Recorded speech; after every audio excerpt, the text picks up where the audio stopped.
The target was intelligence, not a person and not a place.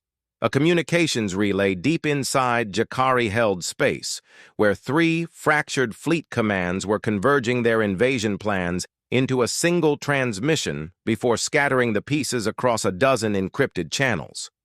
Once that transmission went out, no single strike could ever gather it again.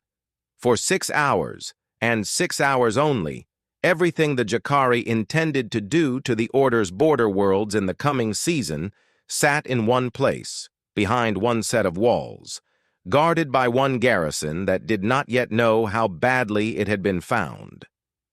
It was Adrastes who had found it. It was Adrastes who had volunteered his team to take it. He had not been ordered into the mission.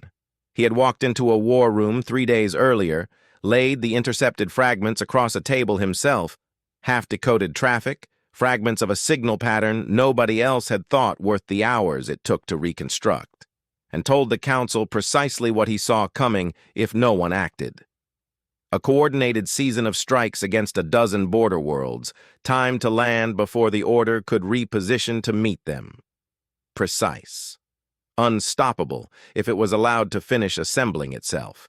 He had watched officers twice his seniority argue that the fragments were too thin to justify the risk, that no single relay station could be worth what a failed strike on Jacari-held ground would cost, and he had waited them out with the same patience he had once turned on a hillside, and then said the only thing that mattered.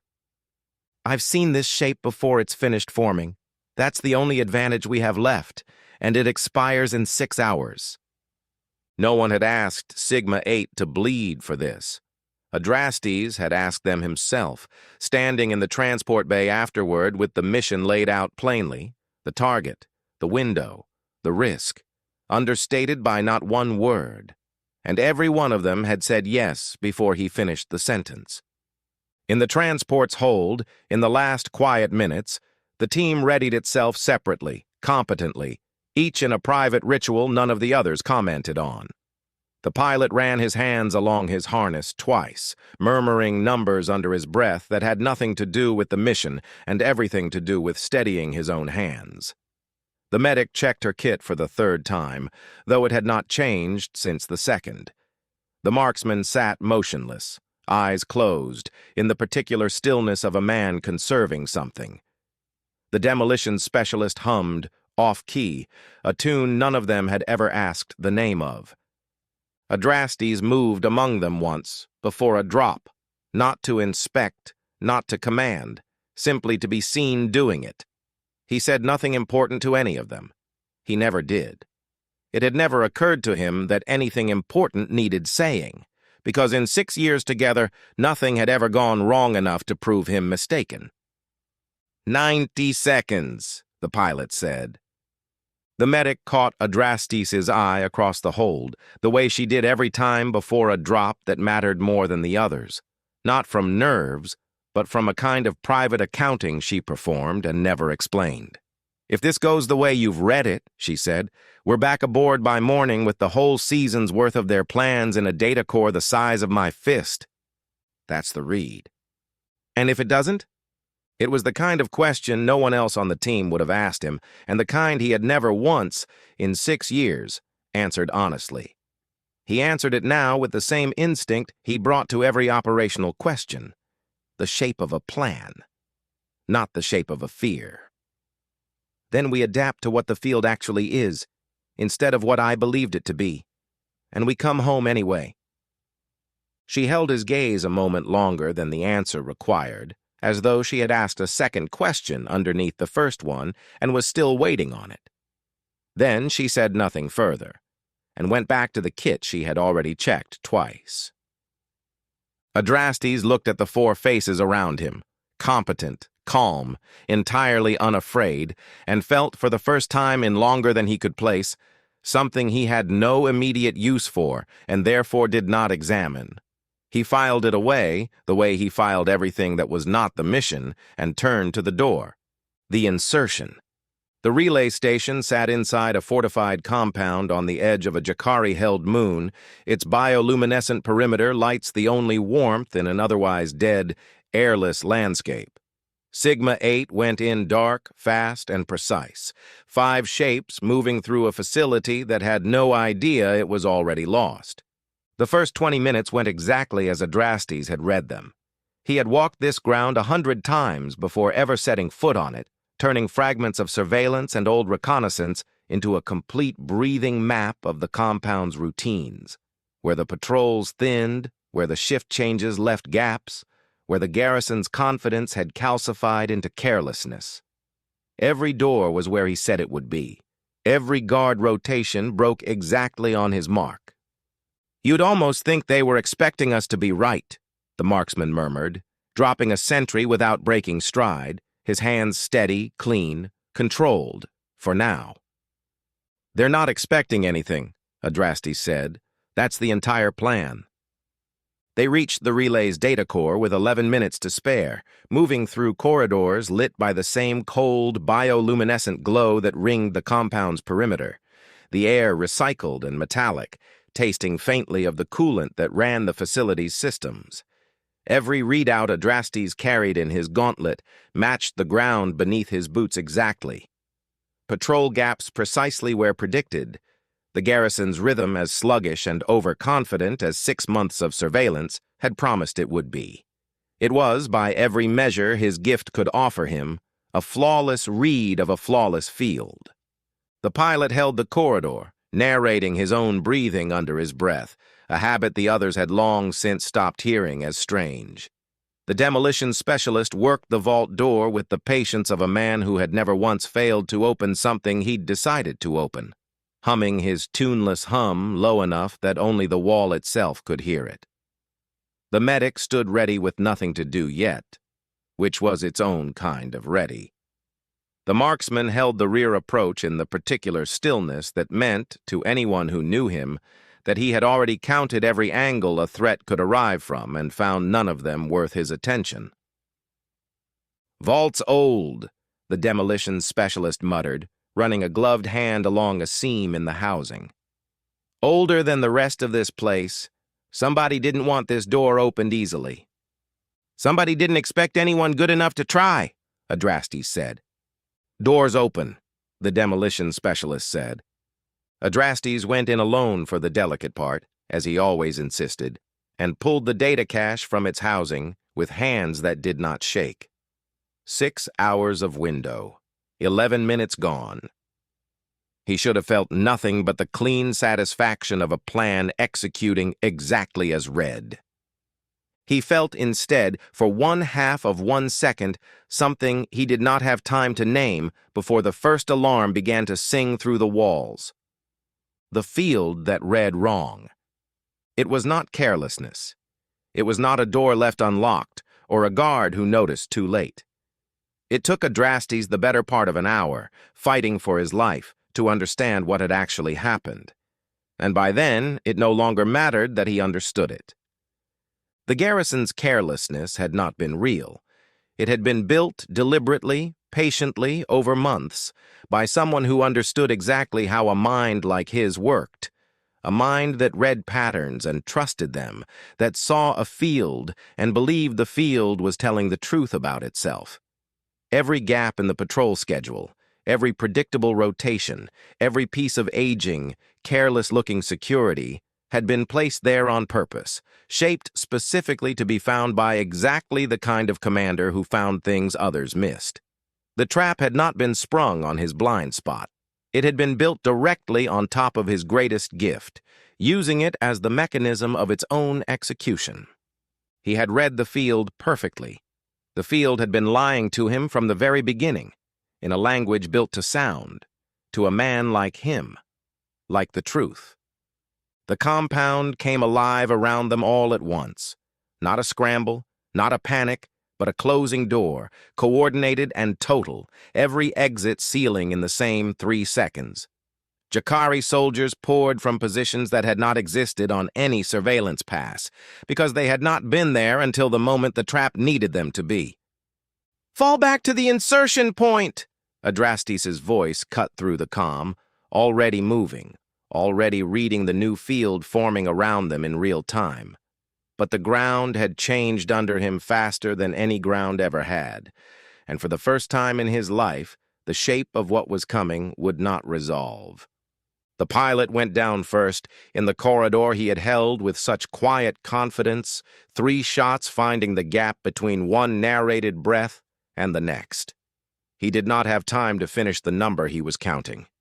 For one terrible instant, his voice kept going over the comm out of pure trained reflex, a fragment of the countdown he always ran, cut off mid-syllable.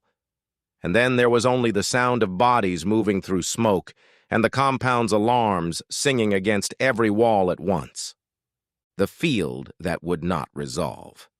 Adrastes had spent his entire life turning chaos into a shape he could act on. He tried now with everything he had ever been, and the field would not hold still long enough to give him one. Every corridor he read collapsed into a different corridor the moment he committed to it. Every gap he identified closed before his team could reach it. He called 4 different routes to the extraction point in under a minute, and watched in real time as the compound's true architecture, the real one, the one that had been hidden beneath the false one he'd been shown for 6 months, revealed itself only by killing whoever tested it. "West corridor's clear," he called, and it was not. They lost the west corridor in 11 seconds. Adrastes dragged the demolition specialist back from its mouth with his own hands, plasma scoring the wall where the big man's head had been a breath earlier, and understood, with a clarity that offered him nothing useful, that for the first time since he was 7 years old on a hillside, the field was refusing to tell him anything true at all. What family was for? They had never needed each other. That had been the truth of them since the day Adrastes assembled them. 4 soldiers who were each individually complete, who had never once had to lean on the person beside them because none of them had ever fallen. It had made them the finest unit the Order had ever fielded. It had never once been tested against a day like this one.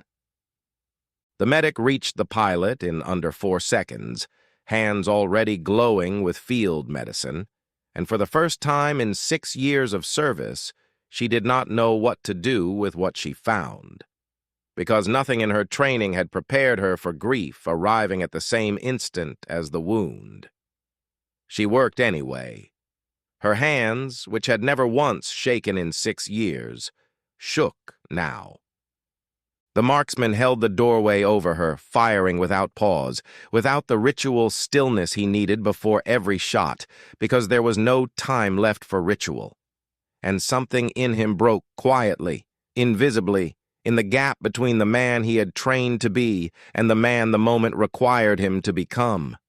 His hands, which had trembled after every kill for 6 years, a small private cost he had never once let the others see him pay, did not tremble now. There was no room left in him for the cost. There was only the doorway, and the people coming through it who intended to end everyone he had left. He would not live long enough to learn whether that break in him would ever have healed. He died holding a line no one had ordered him to hold.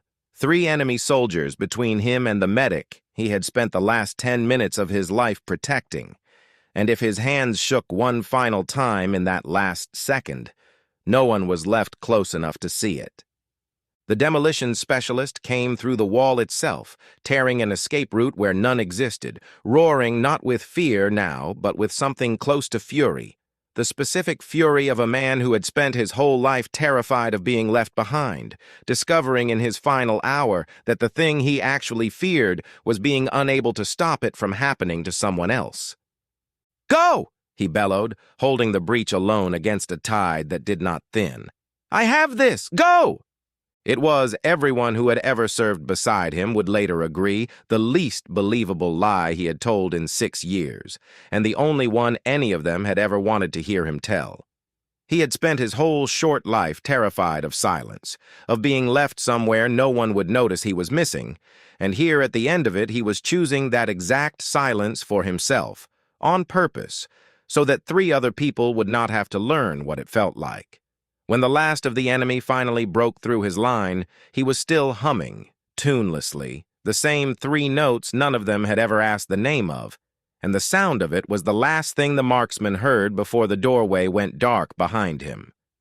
He did not have it. None of them had it. But for the length of one held breath, it was almost enough. The medic dragging the pilot's body through the gap he tore, the marksman covering the retreat with hands that would not stop shaking, Adrastes at the center of it, reading a field that no longer told him anything true, trying with everything he had ever been to find the one path through that would let all of them live. There was no such path. He understood that with the same terrible clarity.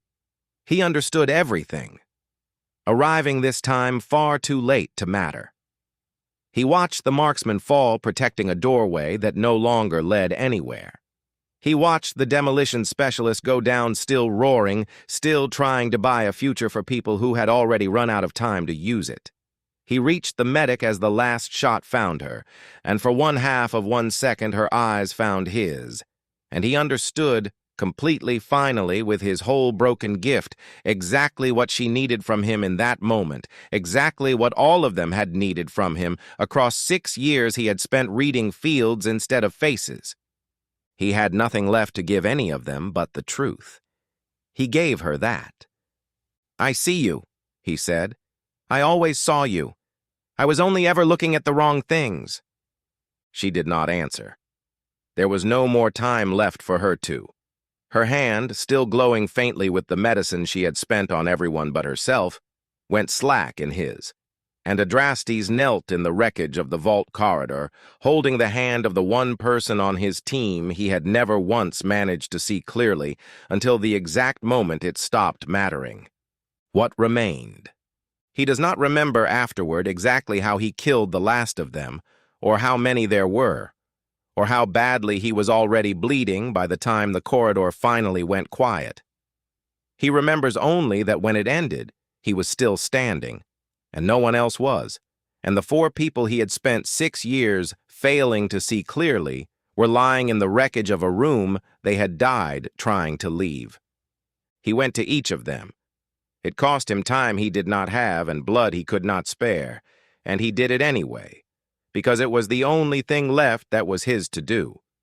He knelt beside the pilot, whose hands had finally stopped counting. He knelt beside the marksman, whose hands had finally stopped shaking.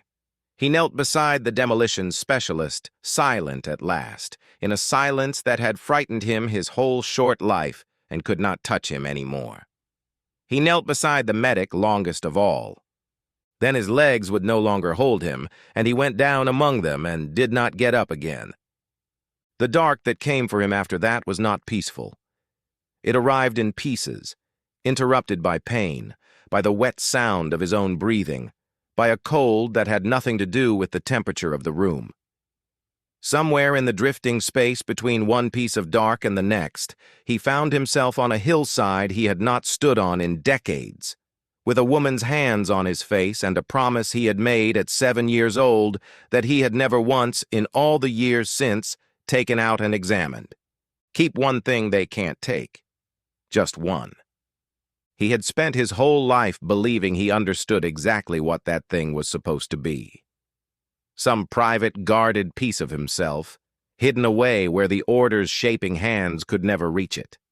Lying in the wreckage of everyone he had commanded and failed to know, he understood, with the same clarity that had built him into a legend and just as surely undone him, that he had misunderstood the promise from the very night he made it.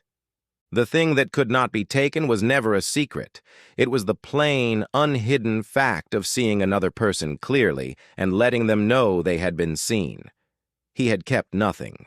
He had spent every year of his gift on fields and doctrines and the shapes of wars, and only in the last 4 seconds of 4 lives had he finally paid what he owed. He did not think he would live long enough to keep the promise properly. Going forward, he was, by every measure he could still make, already dying.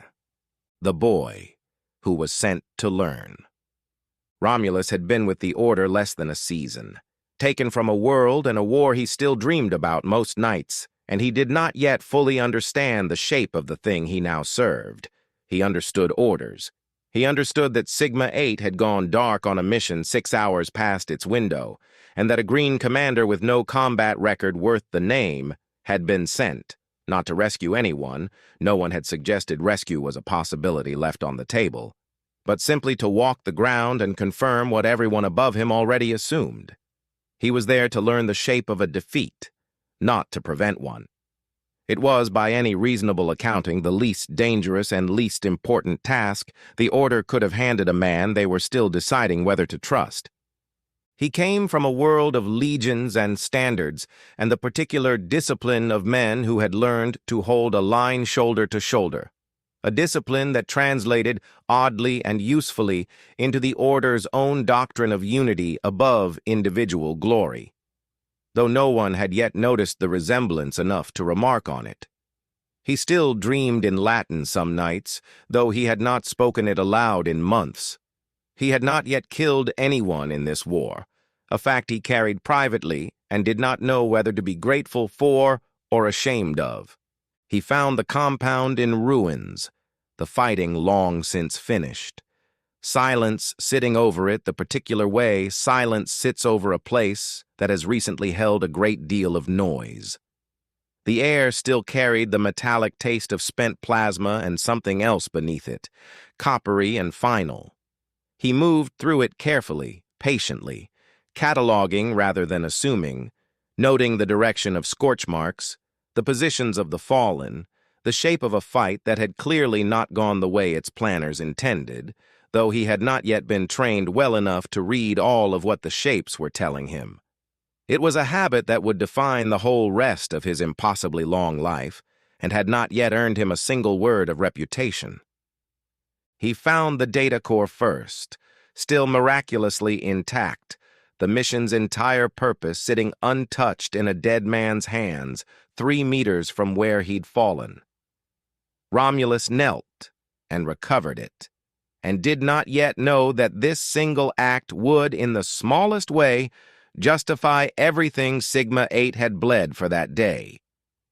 Then he found the room at the center of the compound, and the 4 bodies laid with unmistakable, deliberate care, and understood, before he ever saw the 5th figure among them, that someone here had spent his last strength making sure his people were not left lying where they fell. He almost missed him. Adrastes lay so still, so close to the others, so thoroughly drained of everything that had once made him formidable, that for 1 full second Romulus's practiced, careful eye read him as a 5th body among 4. It was the faintest possible motion, a breath, barely, the smallest rise of a chest that should not by any right still have been rising, that stopped him from simply logging the room and moving on. He crossed the space in 2 strides and dropped to his knees, hands already moving, already doing everything his limited field training had ever taught him, calling for evacuation on a channel he was not entirely certain would still be answered. Adrastes' eyes opened, barely, to a face he had never seen before. Young, unmarked by the kind of history that would one day make it famous, entirely unremarkable except for the steadiness in it. A calm that had no business existing in a boy standing in a room this full of death. "Who?" Adrastes managed, and could not finish the question. "No one important yet," Romulus said, working without pause. "Stay with me. That's the only order I have for you today." It was, Adrastes would think much later, on the rare occasions he let himself think about that room at all, the strangest thing anyone had ever said to him, and somehow the exact right one. Survival, not recovery. He lived. That is the whole of what can be said plainly about the weeks that followed, because nothing else about them was plain. He lived through the extraction, through surgeries that rebuilt more of him than any single report ever specified, through a fever that took his voice for 11 days and left when it finally broke, a scar climbing his jaw and throat that would never fully fade and would one day be the only thing anyone needed to see to know exactly who he was. He did not, in any way that mattered, recover. The body healed, in time, into something that could stand and walk and eventually hold a rifle again, though it would never again be trusted to lead soldiers into a field that might lie to it. The rest of him healed the way a battlefield heals, the surface growing over, the ground beneath it permanently, invisibly changed. He asked, the first day he could form the words clearly, for the names of the 4 soldiers who had died believing, until the very end, that they had never needed anyone. He was given the names, and he made the healers say each one back to him twice, and he did not weep, because weeping was not a thing his body seemed to know how to do anymore, and some nights that frightened him more than the fever had. He kept the names the only way that was left to him, not carved anywhere, not spoken often, simply carried. The way he had once promised a woman on a hillside he would carry the one thing that could not be taken.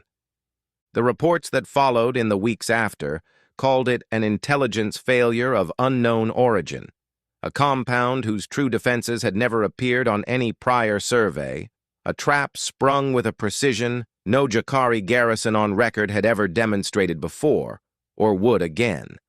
No one above him ever satisfactorily explained how such a thing had been built patiently, over months, aimed at a single officer's particular gift. Adrastes did not ask twice. He had already worked out the only answer that mattered, that somewhere someone had studied him closely enough to turn his greatest strength into the exact shape of his own undoing, and that whoever it was had known him better in that single act than any of the 4 people who had died trusting him ever had. He filed that thought away with everything else he did not yet have room to feel, and let the body finish healing around it. Romulus visited once near the end of his recovery and did not stay long, and did not offer the kind of comfort most visitors reached for. He simply sat for a while in the particular silence of a man who already understood, even that young, that silence was sometimes the only honest thing to offer. "They're saying you're finished," Romulus said eventually. "Combat command. Finished." "They're not wrong. What will you do instead?" Adrastes considered the question with the same unhurried stillness he had once turned on a flock of animals on a hillside, a lifetime and 4 graves ago. "I don't know yet," he said. "I haven't seen the field." It was, everyone who would ever hear the story agree, exactly the kind of thing he would say. It would also turn out to be the last time in a very long career that he said it without knowing, this time exactly what he meant. End of part 2.